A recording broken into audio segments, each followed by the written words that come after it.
Malabar gold and diamonds നിങ്ങൾക്കായി ഒരുക്കുന്ന അത്യപൂർവമായ light weight jewellery show. ഈ സ്വർണ്ണ വിസ്മയത്തിൽ നിങ്ങളും പങ്കാളിയാവൂ. പട്ടാമ്പി മണ്ഡലത്തിൽ അംബേദ്കർ ഗ്രാമം പദ്ധതിയിൽ ഇടം നേടി വല്ലപ്പുഴ പഞ്ചായത്തിലെ പൂവക്കുഴി പട്ടികജാതി കോളനി.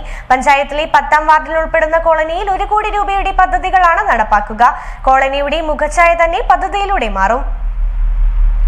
കേന്ദ്ര സർക്കാരിന്റെ കേരളത്തിനെതിരായ സാമ്പത്തിക ഉപരോധം പിൻവലിക്കണമെന്ന് Kerala NGO union Pattambi area സമ്മേളനം ആവശ്യപ്പെട്ടു. സംസ്ഥാന കമ്മിറ്റി അംഗം ഹംസ കണ്ണാട്ടിൽ സമ്മേളനം ഉദ്ഘാടനം ചെയ്തു. പട്ടികജാതി കോളനികളെ ദത്തെടുത്ത് പരിപാലിക്കുന്ന അംബേദ്കർ ഗ്രാമം പദ്ധതിക്കാണ് വല്ലപ്പുഴ ഗ്രാമപഞ്ചായത്തിലെ പൂവക്കുഴി പട്ടികജാതി കോളനി തിരഞ്ഞെടുക്കപ്പെട്ടിട്ടുള്ളത്. 1 കോടി രൂപയുടെ പ്രവർത്തികളാണ് അംബേദ്കർ ഗ്രാമം പദ്ധതിയിലൂടെ കോളനി നടപ്പാക്കുക. പട്ടാമ്പി മണ്ഡലത്തിൽ ഇത്തവണ പദ്ധതിക്കായി തെരഞ്ഞെടുത്തത് വല്ലപ്പുഴ പഞ്ചായത്തിലെ പൂവങ്കുഴി പട്ടികജാതി കോളനിയാണ്.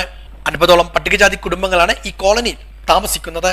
റോഡ് നിർമ്മാണം, നടപ്പാത നിർമ്മാണം, ആശയവിനിമയ സൗകര്യം വർദ്ധിപ്പിക്കൽ, കുടിവെള്ളം, ഓടകളുടെ നിർമ്മാണം, വീടുകളുടെ വൈദ്യുതീകരണം, സോളാർ പാനൽ സ്ഥാപിക്കൽ, സോളാർ തെരുവുവിളക്കുകൾ സ്ഥാപിക്കൽ, സാനിറ്റേഷൻ, വീടുകളുടെ അറ്റകുറ്റപ്പണി, മാലിന്യ നിർമ്മാർജ്ജനം, കളിസ്ഥലം, മറ്റു പൊതുയിടങ്ങൾ മെച്ചപ്പെടുത്തൽ, സംരക്ഷണ ഭിത്തി നിർമ്മാണം, ജലസേചന സൗകര്യം എന്നിവയെല്ലാം പദ്ധതിയുടെ ഭാഗമായി നടപ്പാക്കും. വ്യക്തിഗത ഇനത്തിൽ അടുക്കളത്തോട്ടം, മൃഗപരിപാലനം, ഹോർട്ടിക്കൾച്ചർ, കരകൗശലം തുടങ്ങിയ മേഖലകളിൽ വനിതകൾക്ക് സ്വയം തൊഴിൽ സംരംഭം ഒരുക്കുവാനുള്ള പദ്ധതികളും അംബേദ്കർ ഗ്രാമം കോളനിയിലൂടെ നടപ്പാക്കുന്നുണ്ട്. പദ്ധതി നടപ്പാക്കുന്നതോടെ പൂവക്കുഴി കോളനിയുടെ മുഖച്ഛായ മാറുമെന്ന പ്രതീക്ഷയിലാണ് കോളനിവാസികൾ.